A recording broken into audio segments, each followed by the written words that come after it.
اچھا، میرے نزدیک گوڈ فارمنگ ایک آسان کام ہے اگر تھوڑا سمجھ لیا جائے، اور میری ہمیشہ سے یہ کوشش ہوتی ہے کہ میں آپ کو سیدھے اور آسان طریقے سے سمجھاؤں، بغیر چھوٹی بڑی اور درمیانی بریکٹ لگائے، جیسا کہ میتھ ریاضی کے مضمون میں پڑھاتے ہیں۔ میری اتنی عمر ہو گئی ہے، آج تک مجھے یہ تین بریکٹیں سمجھ نہیں آئیں، اور نہ ہی یہ سمجھ آیا ہے کہ کیوں پڑھائی جاتی ہیں اور اس کا کیا استعمال ہے زندگی میں، سوائے کنفیوز کرنے کے۔ میں ایک کوشش کر رہا ہوں اس پلیٹ فارم کے ذریعے تاکہ گوڈ فارمنگ میں سے کسی طرح یہ تین بریکٹس نکل جائیں، لوگوں کے لیے آسانیاں پیدا ہوں گوڈ فارمنگ کرنے کے لیے۔ بسم اللہ الرحمن الرحیم۔ السلام علیکم، میں ہوں ماجد شبیر اور آپ سے مخاطب ہوں چکوال گوڈ فارم سے۔ انشاءاللہ آج کے پروگرام میں آپ کو ان سوالوں کے جواب دوں گا جو ایک نئے گوڈ فارمر کے ذہن میں ہوتے ہیں، اور ان جوابات کے بغیر اس فیلڈ میں نیا آنے والا انسان آگے نہیں بڑھ سکتا۔ اس پروگرام کے لیے میں نے 10 سوالوں کو منتخب کیا ہے جو آپ لوگوں نے سب سے زیادہ پوچھے ہیں through what's app and YouTube comments. آج کے 10 سوالات کی ڈیٹیل یہ ہیں۔ کویسچن نمبر 1، شیڈ کے لیے کتنی جگہ ریکوائرڈ ہوتی ہے؟ نمبر 2، گوشت کے لیے کس نسل کی بکریاں پالنی چاہیے؟ کویسچن نمبر 3، کس نسل کی بکریاں بہترین ہیں کامیاب گوڈ فارمنگ کے لیے، یا گوڈ فارمنگ کس نسل کی بکریوں سے سٹارٹ کرنی چاہیے؟ کویسچن نمبر 4، کس ایج کی بکریاں لینی چاہیے فارم کو سٹارٹ کرنے کے لیے؟ کویسچن نمبر 5، فارم پر بریڈر یعنی بریڈنگ کے لیے بکرے کتنے ہونے چاہیے؟ کویسچن نمبر 6، بکریوں کے لیے سبز چارہ اگانے یا چرائی کے لیے کتنی زمین کی ضرورت ہوتی ہے، اور ایک دن میں ایک بکری کتنا سبز چارہ کھاتی ہے؟ کویسچن نمبر 7، بکریوں کو گندم کس طرح کھلانی چاہیے، ثابت، پسوا کر یا بھگو کر؟ یہ سوال اس لیے زیادہ پوچھا گیا ہے کیونکہ میں نے اپنے ایک ویڈیو میں بکریوں کو گندم کھلانے کا کہا تھا۔ کویسچن نمبر 8، حاملہ بکری کو بچہ دینے سے پہلے اور بچہ دینے کے بعد کیا خوراک کھلانی چاہیے؟ کویسچن نمبر 9 بڑا ہی کریٹیکل کویسچن ہے کہ بکری سال میں کتنی دفعہ بچے دیتی ہے اور کتنے بچے دیتی ہے؟ کویسچن نمبر 10، بکریوں کے بچوں کو کیسے بچایا جائے کیونکہ اکثر بچے مر جاتے ہیں جو کہ مین کوز ہے گوڈ فارمنگ میں فیلئر کا۔ یہ تھے آج کے سوالات، اب ہم انہیں ایک ایک کر کے ڈسکس کرتے ہیں۔ ویڈیو شاید تھوڑی لمبی ہو جائے بٹ بلیو می یہ بڑی ہیلپ فل ہوگی آپ کے لیے اگر آپ گوڈ فارمنگ میں انٹرسٹ رکھتے ہیں اور یہ بزنس کرنا چاہتے ہیں۔ پروگرام کو مکمل اور دھیان سے دیکھیے گا تاکہ اس سے کچھ سیکھ سکیں، بلکہ میں آپ کو یہ مشورہ دوں گا کہ معلوماتی چیزوں کو توجہ سے سننے کے بعد ایک پیپر پر لکھ لیا کریں، کیونکہ جو انفارمیشن آپ پیپر پر لکھ لیتے ہیں وہ ہمیشہ آپ کو یاد رہتی ہے، آپ کبھی نہیں بھولیں گے۔ میں صرف اس چینل یا اس ویڈیو کی بات نہیں کر رہا، چاہے وہ انفارمیشن آپ کو کسی بھی پلیٹ فارم سے ملے۔ تو آج کے 10 سوالوں میں سے پہلا سوال ہے کہ شیڈ کے لیے کتنی جگہ ریکوائرڈ ہوتی ہے؟ بکریوں کا شیڈ رہائش کی جگہ 2 حصوں پر مشتمل ہوتی ہے۔ نمبر 1، کورڈ ایریا جسے ہم شیڈ یا چھتی ہوئی جگہ کہتے ہیں۔ نمبر 2، اوپن ایریا شیڈ کے سامنے یا ساتھ کھلی جگہ جسے ہم باڑہ کہتے ہیں، جس میں بکریاں کھلی گھوم پھر سکتی ہیں۔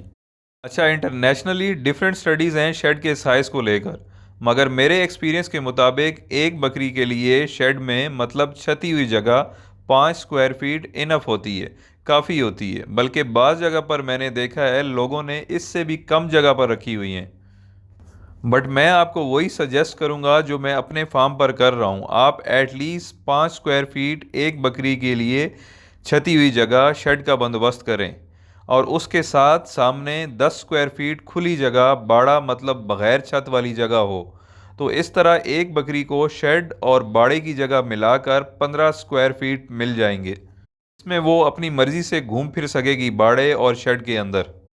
ہمارے فارم کے اوپر ایک نئے شیڈ کی کنسٹرکشن جاری ہے جو آپ اس ویڈیو میں دیکھ رہے ہیں۔ انشاءاللہ اس پہ میں نیکسٹ ویڈیو بناؤں گا اور آپ کو ڈیٹیل سے بتاؤں گا کہ کس طرح لو کاسٹ میں ایک معیاری شیڈ بنایا جا سکتا ہے تاکہ آپ کو شیڈ کی کنسٹرکشن میں کوئی دشواری نہ ہو۔ اچھا، آج کا کویسچن نمبر 2 ہے کہ گوشت کے لیے کس نسل کی بکریاں پالنی چاہیے؟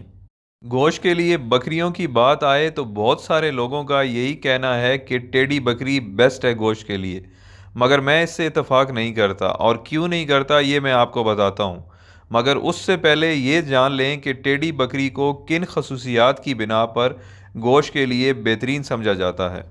इन खसूसियात में नंबर 1 ये है कि टेडी बकरी थोड़ी और आम सी खुराक खाकर भी वेट गेन कर जाती है, मतलब ज़्यादा वज़न बढ़ा जाती है। नंबर 2, टेडी बकरी में रेजिस्टेंस पावर क़ुव्वत मदाफ़त ज़्यादा होती है, इसे बीमारियां भी कम लगती हैं, ठंड या गर्म मौसम दोनों बर्दाश्त कर जाती है। नंबर 3, साल में 2 दफ़ा बच्चे देती है और बच्चों की तादाद भी ज़्यादा होती है। नंबर 4, टेडी बकरी का वज़न नॉर्मली 20 केजी के आसपास होता है और इतने वज़न के जानवर को ज़्यादा पसंद किया जाता है और उसकी डिमांड भी ज़्यादा होती है जब आप उसे गोश्त के लिए सेल करते हैं। अब मैं आपको बताता हूँ कि मैं टेडी बकरियों को क्यों रेकमेंड नहीं करता, क्योंकि हमारे पास इससे ज़्यादा खूबियों वाली एक नस्ल मौजूद है जिसे आप मिक्स या दोगली नस्ल की बकरियाँ कहते हैं। और मैंने जो आपको टेडी नस्ल की खसूसियात बताई हैं वो सारी खूबियाँ दोगली नस्ल में पाई जाती हैं, बल्कि इसमें कुछ क्वालिटीज़ ऐसी हैं जो टेडी में भी नहीं हैं। क्योंकि ये बीतल, मक्खी चीनी, राजनपुरी मुख्तलिफ नस्लों का क्रॉस होती हैं, जिसकी वजह से ये टेडी की निस्बत ज़्यादा दूध देती हैं, जो आपके लिए एक इजाफी आमदन हो सकती है। नंबर 2, टेडी के मुकाबले में ये कम टाइम मतलब कम उम्र में ज़्यादा वज़न गेन कर लेती है, जिसकी वजह से आपके अखराजात कम हो जाते हैं और मुनाफा ज़्यादा, क्योंकि इन्हें टेडी के मुकाबले में कम अरसा पालना पड़ता है। तो मेरे ख्याल में अगर आप सिर्फ गोश्त के लिए बकरियां पालना चाहते हैं जहां आपको वज़न के हिसाब से जानवर बेचना होता है, तो वहां टेडी के मुकाबले में दोगली नस्ल बेहतरीन ऑप्शन है।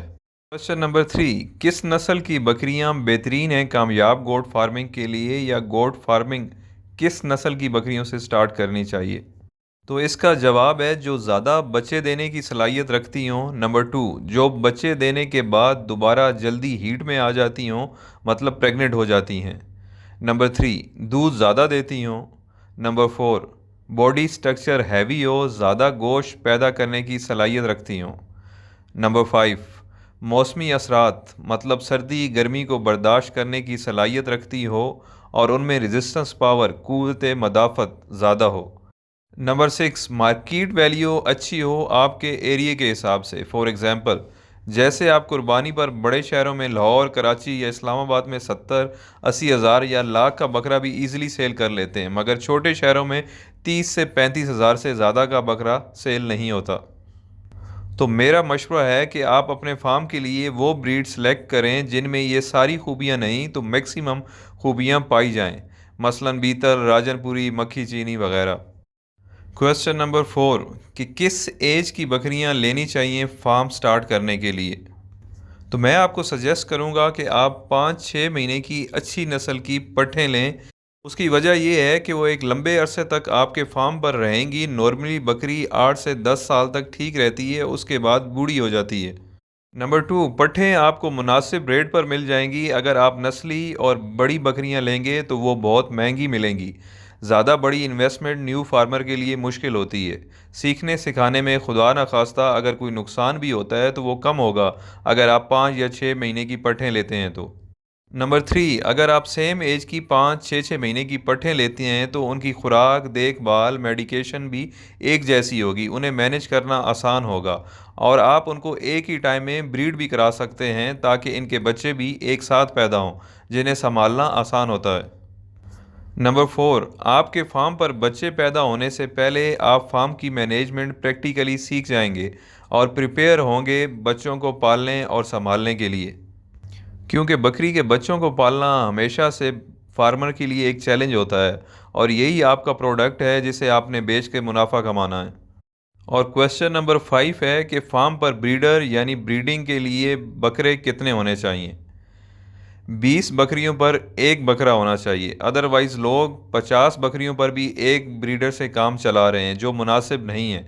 आप मैक्सिमम 25 बकरियों पर एक ब्रीडर रख सकते हैं, क्योंकि जितना हेल्दी और अच्छा ब्रीडर होगा उतनी ही अच्छी हेल्दी और नस्ली बच्चे होंगे और ये बच्चे ही आपका प्रोडक्ट हैं।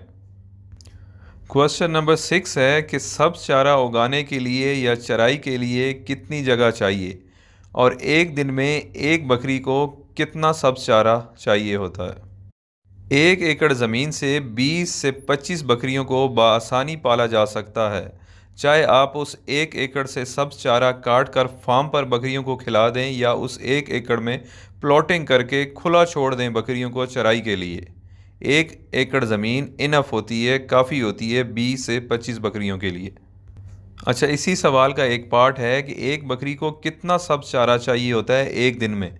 तो इसका जवाब ये है कि एक छोटे या दरमियाने साइज़ की बकरी को तकरीबन 4 से 5 किलो सब्ज़ चारा चाहिए होता है एक दिन में, और एक फुल साइज़ बड़ी बकरी को तकरीबन 7 से 8 किलो सब्ज़ चारा चाहिए होता है एक दिन में।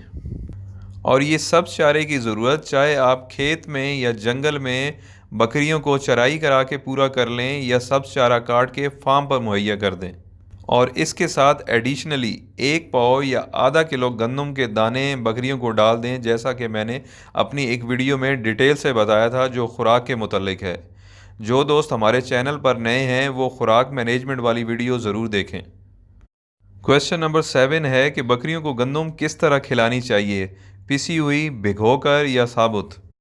तो इसका जवाब ये है कि आप गंदम को साबुत भी दे सकते हैं, खुश्क चारे में मिक्स करके आप इसको भिगो के भी खिला सकते हैं, और आप इसको पिसवा कर तूड़ी या भूसे के अंदर मिक्स करके भी खिला सकते हैं। मैं नॉर्मली अपने फार्म पर बकरियों को साबुत ही खिलाता हूँ। बस एक एहतियात आपको ये करनी है कि आधा किलो एक साथ ना खिलाएं, बल्कि उसे 1 या 2 हिस्सों में तकसीम करके दें। फ़र्ज़ करें आपने आधा किलो गंदम एक साथ खिला दी है, तो फिर 1.5 से 2 घंटे तक बकरी को पानी ना दें, क्योंकि उससे बकरी बीमार हो सकती है। हाँ, अगर थोड़ी थोड़ी करके दिन में 1 से 2 दफ़ा में देते हैं तो कोई हर्ज नहीं है पानी देने में। और जो बकरियां गंदम पर नहीं लगी हुई हैं, मतलब पहली बार गंदम खाने लगी हैं, तो उन्हें शुरू के दिनों में कुल थोड़ी तकरीबन पाव आधा पाव दें और आहिस्ता आहिस्ता डेली बढ़ाते जाएं, और जब वो हिल जाए फिर हाफ के जी तक लेके जा सकते हैं। क्वेश्चन नंबर 8, हामला बकरी को बच्चा देने से पहले और बच्चा देने के बाद क्या खुराक देनी चाहिए। बकरी का प्रेगनेंसी पीरियड 5 महीने होता है, मतलब बकरी प्रेग्नेंट होने के 5 महीने बाद बच्चे दे देती है। तो पहले 3 महीने आप बकरी को बिल्कुल नॉर्मल खुराक जो रूटीन में दे रहे हैं वही देते रहें, मसलन सब्ज़ चारा, खुश्क चारा, दाने या जो भी आप देते हैं उसी को कंटिन्यू करें। मगर चौथे महीने के स्टार्ट होते ही आपको उसकी खुराक में इजाफा करना होगा। फ़र्ज़ करें कि अगर आप उसे आधा किलो गंदम के दाने दे रहे हैं दूसरे खुश्क और सब चारे के साथ रूटीन में, तो चौथे महीने के स्टार्ट होते ही आपको इसमें आधा किलो खल का इजाफा करना होगा डेली बेस पर।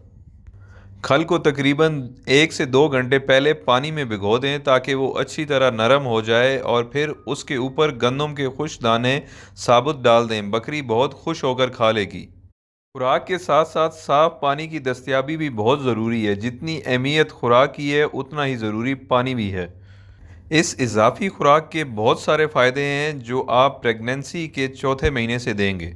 नंबर 1, इससे बकरी की सेहत अच्छी रहेगी और वो हामला होने की वजह से कमज़ोर नहीं होगी। नंबर 2, बकरी बच्चों की डिलीवरी आसानी से करेगी, डिलीवरी के टाइम मसाइल पेश नहीं आएंगे। नंबर 3, चौथे और 5वें महीने में बकरी के बच्चों की मैक्सिमम ग्रोथ होती है, और इस इजाफी खुराक की वजह से बच्चे सेहतमंद पैदा होंगे, उनमें क़ुव्वत मदाफ़त ज़्यादा होगी और उनमें बीमारियों के असरात भी बहुत कम होंगे। सेकेंडली, पैदाइशी तौर पर सेहतमंद होने की वजह से वो बहुत जल्दी जवान होते हैं, मतलब उनकी जिस्मानी नशोनुमा बहुत तेज़ी से होती है। अच्छा, इसके अलावा डिलीवरी से 10 या 15 दिन पहले आप बकरी को गुड़ और घी रोटी के साथ डेली खिला दें। आधा पाव घी, 1 गुड़ का दाना तकरीबन लड्डू के साइज़ का या उससे थोड़ा छोटा भी चलेगा, और ये डिलीवरी के बाद भी 4 से 5 दिन तक दें। इससे बकरी की डिलीवरी भी आसानी से हो जाएगी, खून और दूसरा मवाद भी आसानी से खारिज हो जाएगा, आपकी बकरी बिल्कुल सेहतमंद रहेगी। अच्छा, क्वेश्चन नंबर 9 बड़ा क्रिटिकल क्वेश्चन है, स्पेशली नए फार्मर्स की सुई इस सवाल पर अटकी रहती है कि बकरी साल में कितने बच्चे देती है और कितनी दफ़ा बच्चे देती है। हमारे मुल्क में पाई जाने वाली बकरियां साल में 2 दफ़ा बच्चे देने की सलाहियत रखती हैं, और फ़र्ज़ करें अगर साल की बजाय बकरी 14 या 15 महीने में 2 दफ़ा बच्चे देती है तो कौन सी क़यामत आ जाएगी। अगर आपने गोट फार्मिंग स्टार्ट करनी है तो 2 महीने ज़्यादा या कम इससे कोई फ़र्क नहीं पड़ता। मेरे बहुत सारे दोस्त ये कमेंट करते हैं कि बकरियां साल में 2 दफ़ा बच्चे नहीं देती, बल्कि 14 या 15 महीने में 2 दफ़ा देती हैं, जिसकी वजह से इस बिज़नेस में कोई फ़ायदा नहीं। मुझे ये समझ नहीं आता कि आपने कौन सा प्राइम मिनिस्टर का इलेक्शन लड़ना है 2 महीने बाद। ये कौन सी समझदारी है कि आप इस बिज़नेस को फेल करा दे दें सिर्फ इस वजह से कि बकरी 12 महीने बाद नहीं 14 महीने बाद 2 दफ़ा बच्चे देती है। लकीर के फ़कीर ना मने, 2 महीने ऊपर या नीचे होने से कोई फ़र्क नहीं पड़ता। और अगर आप बकरी की खुराक अच्छी रखें तो वो नॉर्मली बकरी एक दफ़ा में 2 बच्चे दे देती है। अच्छा, आज के प्रोग्राम का 10वां और आखिरी सवाल है कि बकरियों के बच्चों को कैसे बचाया जाए, क्योंकि अक्सर बच्चे मर जाते हैं। इस टॉपिक पर मैंने पहले भी एक वीडियो बनाई है जो मेरे चैनल पे मौजूद है। चले मैं आपको फिर एक्सप्लेन कर देता हूँ ताकि नए आने वाले दोस्तों को इसी वीडियो से मुकम्मल इन्फॉर्मेशन मिल जाए। गोट फार्मिंग में फेलियर की सबसे बड़ी वजह बच्चों की अमवात हैं, और इसको कंट्रोल किए बगैर नामुमकिन है इस फील्ड में कामयाब होना, क्योंकि बच्चे ही हैं जिन्हें आपने बेचना है। इनसे ही आपका कारोबार आगे बढ़ना है, और जब यही बीमार होके मर जाएंगे तो आप क्या बेचेंगे, क्या कमाएंगे, आपका बिजनेस आगे कैसे बढ़ेगा। तो जानते हैं कि इस अहम मसले से कैसे निपटा जा सकता है और इसकी मेन कॉज वजह क्या है। अक्सर बकरियों के बच्चों की अमवात मौसम की शिद्दत सर्दी और गर्मी की वजह से होती है, क्योंकि जब वो ज़्यादा सर्दी या गर्मी मौसमी असरात बर्दाश्त नहीं कर पाते उन्हें तरह तरह की बीमारियां लग जाती हैं। नंबर 2, फार्म पर एक टाइम में मुख्तलिफ उम्र के बच्चे होने की वजह से उनकी फीडिंग और मेडिकेशन प्रॉपर मुनासिब तरीके से नहीं हो पाती। नंबर 3, मुख्तलिफ उम्र के बच्चों के लिए एज के हिसाब से सेपरेट रिहाइश का बंदोबस्त करना मुश्किल हो जाता है। ये बज़ाहिर छोटे छोटे से मसाइल और कमियां छोटे से बच्चे के लिए बहुत बड़े होते हैं, और वो सरवाइव नहीं कर पाते और मर जाते हैं। इसका बेहतरीन सलूशन ये है कि आप साल में सिर्फ 2 दफ़ा बकरे को ब्रीडर को बकरियों के अंदर छोड़ें, अप्रैल और मई में, और दूसरा सीज़न है सितंबर और अक्टूबर में। इससे होगा क्या, जब आपके बच्चे पैदा होंगे तो उस वक्त ना ज़्यादा सर्दी होगी और ना ज़्यादा गर्मी होगी। इस तरह से वो मौसमी असरात और बीमारियों से बच जाएंगे। सेकेंडली, सारे बच्चे एक साइज़ के होने की वजह से मैनेजमेंट आसान होगी, क्योंकि सेम फीड, सेम मेडिकेशन और सेम हाउसिंग रिहाइश होगी। इसके साथ साथ उनको सेल करना बेचना भी आसान होगा, आप एक साथ ही उन सबको बेच सकते हैं। उम्मीद है ये वीडियो आपके लिए हेल्पफुल साबित होगी। नेक्स्ट वीडियो में इंशाल्लाह हम शेड की कंस्ट्रक्शन, बकरियों के बाड़े की कंस्ट्रक्शन को डिटेल से डिस्कस करेंगे कि उसके लिए कितनी जगह चाहिए होती है, किसके कितने खर्च अखराजात होते हैं, और मेनली लो कॉस्ट में आप किस तरह एक मेयारी फार्म की कंस्ट्रक्शन कर सकते हैं। हमारे चैनल को प्लीज़ लाइक करें, सब्सक्राइब करें, दोस्तों के साथ शेयर कर लें ताकि ये इन्फॉर्मेशन ज़्यादा से ज़्यादा लोगों तक पहुँच सके। अपना बहुत ख्याल रखिएगा। शुक्रिया। अल्लाह हाफ़िज़।